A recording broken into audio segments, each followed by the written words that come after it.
علشان الصلاة ما تدخلش معاكي مع بعضها وتلاقي نفسك ما صليتيش.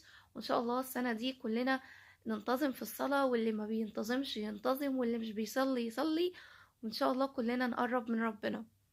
أول حاجة عملتها دخلت الأوضة كده، لميت الغسيل ونشرت غسيل، وبطبق معاكم الغسيل. الغسيل ده يعني أكتر حاجة ببقى شايلة همها، لأن أنا عندي ناموس.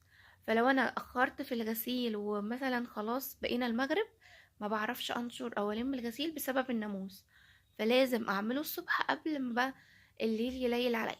تمام. بدأت هنا بقى أطبق ملاياتي وأطبق غسيلي، وهعمل معاكم روتين حلو كده إن شاء الله هيكون خفيف عليكم، والفيديو كمان يكون خفيف بمناسبة رمضان، وإن احنا خلاص قربنا على رمضان، والنهاردة ده تاني يوم في رجب. فبدأتوا تعملوا تفريزات ولا لأ؟ الطماطم